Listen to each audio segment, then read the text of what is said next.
ዓለም የምትመራበት ባህል በአመዛኙም የፖለቲካ መስመሩ የአሜሪካ ነው። አንድ ሀገር አምባገነንና ዴሞክራሲያዊ የሚባለው በአሜሪካ ሚዛን ነው። አንዲት ሀገር ደሃና ስልጡን ተብላ ስም የሚወጣላት በአሜሪካ ማመሳከሪያነት ነው። ሁሉም ነገር ከአሜሪካ ጋር የተያዘ ነው። ዓለም ኢኮኖሚዋን ቀጥ አድርጋ ያዘችው በአሜሪካ ዶላር ነው። ስለዚህ ይህ ስርዓት የአሜሪካ ነው። ጦርነት፣ ሰላም የሚባል አሜሪካ የምትነካካው ነው። ሀብትም ማዕድንም ሲገኝ አሜሪካ ከዚህ አለች። እርሷን ያልጠቀመ አሜሪካንን ያልነካካ ሀገር በየትም በኩል እንዲንቀሳቀስ ፍቃድ የለም። ከሰሞኑ ከወደ አሜሪካ እጅግ ታሪካዊ የተባለ የውጭ ፖሊሲ ሰነድ ወጥቷል። ይህ ሰነድ በቀጥታ አፍሪካን የሚመለከት ሲሆን ለምስራቅ አፍሪካ የታሰበው አካሄድ ቁልጭ ብሎ ወጥቷል። አሜሪካ በምስራቅ አፍሪካ ሀገራት ላይ ለበርካታ አስርተ ዓመታት ስትከተል የቆየችውን የውጭ ግንኙነት ፖሊሲ ስለመቀየሯ ሰነዱ የሚያሳይ ነው ተብሏል። አሜሪካ ምስራቅ አፍሪካ ላይም ሆነ በአጠቃላይ አፍሪካ ውስጥ ቀጥተኛ ኢላማዋ በእነዚህ ሀገራት የሚገኙት ማዕድናት ናቸው። ሰነዱ ምን ዝርዝር ጉዳዮችን ይዟል? እስከ ፍጻሜው አብራችሁን ቆዩ።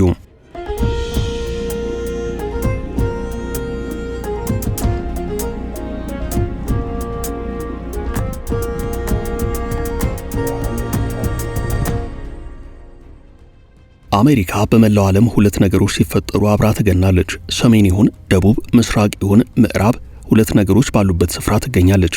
እነርሱም ውድ ማዕድናትና ጦርነት ናቸው። አሜሪካ በጦርነቶች መሃል አንደኛውን ደግፋ ወይ አስታራቂ ሆና ብቅ ትላለች። የማይቆም ከሆነ ደግሞ ጦርነቱን የጦር መሳሪያዎች ገበያ ታድርገዋለች። ልክ እንደ ዩክሬን ማለት ነው። አሜሪካ ማዕድናት ባሉበት ስፍራ አጠፋም። ባለማዕድኑ ሀገር ለአሜሪካ በስምምነት መሸጥ የማትፈልግ ከሆነም ማዕድኑ የአሜሪካ ተቀናቃኝ ሀገራት የሚላክ ከሆነ የማይበርድ ጦርነት ሆኖ ይቀጥላል። አሜሪካ እስካለች በአፍሪካ ሀገራት የምታደርገው እንቅስቃሴ በአብዛኛው በእርዳታ ላይ የተመሰረተ ነው። አሜሪካ አሁን ይህን እየቀየረችው ስለመምጣቷ እየተነገረ ነው።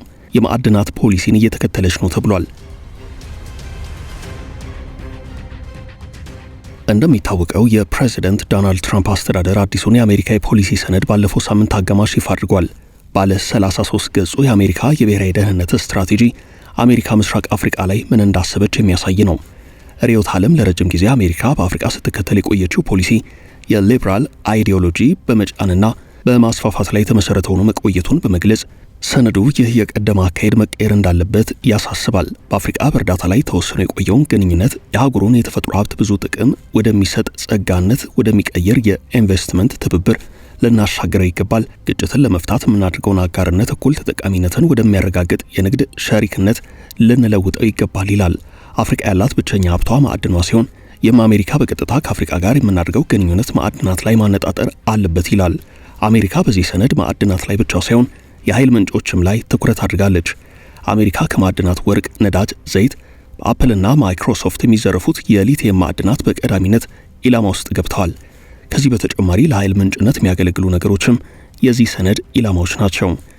አሜሪካ ኢትዮጵያ ላይ ልትከተል የምትችለው ፖሊሲ ከዚህ አንጻር ምን ሊሆን ይችላል የሚለው ትኩረት ሳቢ ሆኗል። በኢትዮጵያ በዋነኝነት በኦጋዴን ተፋሰስና በሌሎችም አካባቢዎች እየተገኙ ያሉ የተፈጥሮ ጋዝ ሀብቶች የአሜሪካ ትኩረት ውስጥ ለመግባታቸው ምንም ጥርጥር የለንም የሚሉ አስተያየት ሰጪዎች አሉ። የወርቅ ማውጫ ስፍራዎች፣ የተፈጥሮ ጋዝ ምንጮች፣ የኃይል ምንጭ የሆኑ ወንዞችና ግድቦች ለአሜሪካ ምጣኔ ሀብታዊ ጥቅም ሊሰጡ የሚችሉ ናቸው። አሜሪካ ወደ ኢትዮጵያ ስትመጣ ከማዕድናት በተጨማሪ የኢትዮጵያ አየር መንገድ ጋር አብራ መስራትን ትፈልጋለች። ይኸው ሰሞንኛ ሰነድ ይፋ ከመደረጉ አስቀድሞ አሜሪካ በቢሾፍቱ ለሚገነባው ግዙፍ አየር ማረፊያ የገንዘብ ድጋፍ ለመስጠት ፍላጎት አሳይታለች። በአፍሪካ ንግድና ኢንቨስትመንት የበለጠ ማጠናከር አለብን የሚለው ሰነዱ አጣዳፊና ወሳኝ ትኩረቶቻችን ደግሞ የኃይል ዘርፍና ቁልፍ የማዕድን ምርቶች ላይ ያተኮሩ ናቸው ይላል። ይህ ደግሞ የአሜሪካንን ድርጅቶች ከመጥቀም ባለፈ ሀገሪቱ ቁልፍ በሚባሉ ማዕድናት የገጠማትን ዓለም አቀፍ ፉክክር ለማሸነፍ እንደሚረዳት ነው የሚነገረው። አሜሪካ ይህን አዲስ አካሄድ ልትከተል የቻለችው ቻይና አፍሪካን በብድርና መሰል ገመዶች ጠርንፋ ማዕድናትን እየተቆጣጠረች በመምጣቷ ነው። ብሩኪንግ ኢንስቲትዩት ባለፈው ዓመት አዲሱ የትራምፕ አስተዳደር በአፍሪካ ሊከተል ስለሚገባው ስትራቴጂያዊ ግንኙነት ዝርዝር ያለ የፖሊሲ ምክር ሀሳብ አቅርቧል። በዚህም ማዕድን ወሳኝ አጀንዳ መሆኑን አሳስቦ ነበርም። ቻይና በአሁኑ ጊዜ በቀላሉ የማይገኙ ወሳኝ የብረት ነክ ማዕድናትን ለገበያ በማቅረብ 55 በመቶ የዓለምን ንግድ የተቆጣጠረች ሲሆን እነዚህ ማዕድናት በማምረት ረገድ ደግሞ 85 በመቶ ድርሻ ይዛለች። ለዓለም ገበያ ከሚቀርበው ሊቲየም 60 በመቶ እንዲሁም ኮባልት 80 በመቶ የሚመረተው ወይንም የሚጣራው በቻይና አማካይነት ነው። ብሩኪንግ የተሰኘው የፖሊሲ ጥናት ተቋም እንደሚናገረው ከሆነ ቻይና ቁልፍ የሆኑ ማዕድናትን ከአፍሪካ ማስገባቷን በእጅጉ እየገፋችበት ነው። በ2010 ቻይና $15 ቢሊዮን የሚያወጣ የማዕድን ጥሬ ዕቃ ከአፍሪቃ ያስገባች ሲሆን ከ10 ዓመታት በኋላ ደግሞ ይህ በእጅጉ አድጎ $50 ቢሊዮን ደርሷል። በዚምባብዌ በናይጄሪያና በሞሮኮ በሊቲየም ማቀነባበሪያ ፋብሪካ የቻይና ኢንቨስተሮች ገንብተዋል። በ2050 የዓለም የኒኬል ማዕድን ፍላጎት በእጥፍ የሚያድግ ሲሆን የኮባልት ፍላጎት ደግሞ በ3 እጥፍ ይጨምራል ተብሎ ይጠበቃል። የሊቲየም ፍላጎት ደግሞ ከ10 እጥፍ በላይ ያድጋል የሚል ግምት አለም። አሜሪካ ቁልፍ ብላ ከመደበቻቸው 50 ማዕድናት መካከል 12 የሚያህሉት ሙሉ ለሙሉ ከውጭ የሚገቡ ናቸው። ከ50ዎቹ መካከል ደግሞ 31 የሚያህሉት እስከ 50 በመቶ ድረስ ከውጭ በማስገባት ነው ፍላጎቷን የምትሸፍነው። በከፊልም ሆነ ሙሉ ለሙሉ ከውጭ የምታስገባቸውን እነዚህን ማዕድናት በዋነኝነት የምታገኘው ደግሞ እንደ ቻይና ካሉ በዘርፉ የዓለምን ገበያ ከተቆጣጠሩ ሀገራት ነው። በዚህ የተነሳ አሜሪካ የደህንነት የኢኮኖሚና የውጭ ግንኙነት ፖሊሲ ስጋት እንዳደረባት የሚጠቅሰው የብሩኪንግ ተቋም ሰነድ አሜሪካ ወሳኝ የሚባሉና በቀላሉ የማይገኙ ማዕድናትን ለመቆጣጠር የሚያስችል ፖሊሲ ነድፋ ልትንቀሳቀስ እንደሚገባ ያሳስባል። አሜሪካ በዚህ ረገድ እንደ ቻይና ካሉ ሀገራት ብቻ ሳይሆን ወደ ፉክክሩ ከገቡ እንደ ሳዑዲ አረቢያና የተባበሩት አረብ ኤምሬቶች ካሉ ሀገራት ጋር ውድድሩ አይቀርላትም ተብሏል። አሜሪካ በአዲሱ ፖሊሲዋ መሰረት ቁልፍ በላይ የምትጠራው ማዕድን ወይንም ሌላ የምትፈልገውን ጥቅም ያላቀረበ የአፍሪቃን ሀገር ወዳጅ ላታደርግ ትችላለች። የአሜሪካ ሰነድ ኢትዮጵያን በስም ጠቅሶ አዲስ መንገድ እንደሚከተል አስቀምጧል።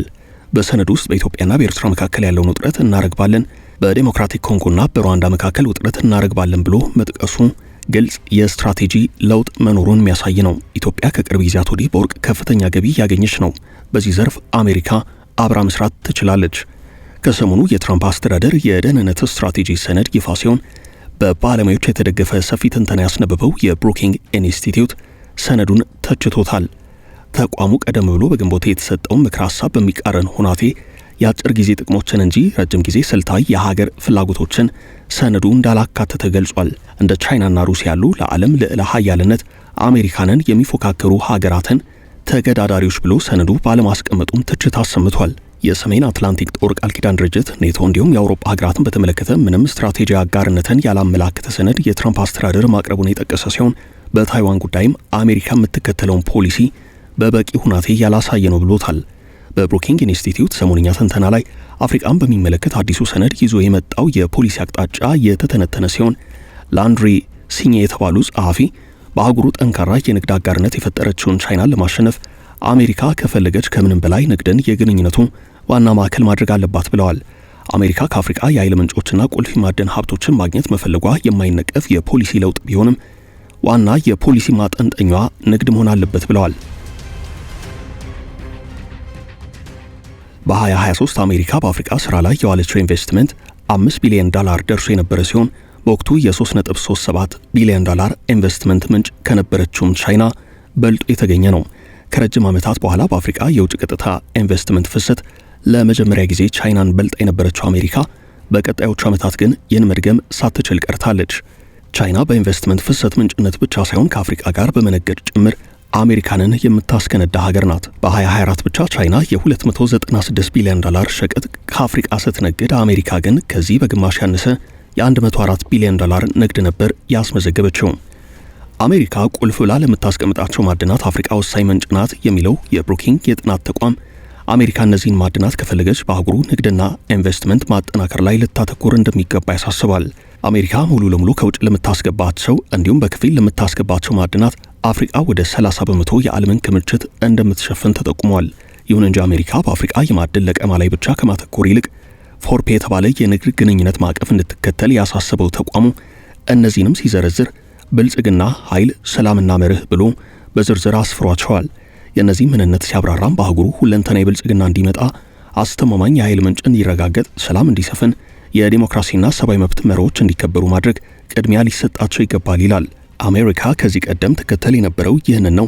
አሁን ግን ጉዳዩ በጥቅም ላይ ብቻ የተመሰረተ ሲሆን አፍሪካ ማዕድኗን ትሰጣለች፣ እኛ ደግሞ የሚፈልጉትን እንሰጣለን፣ በተለይም ሰላም እንዲሆኑ እናግዛቸዋለን ይላል የሰሞኑ ሰነድ። አበቃን። መልካም ጊዜ ተመኘን።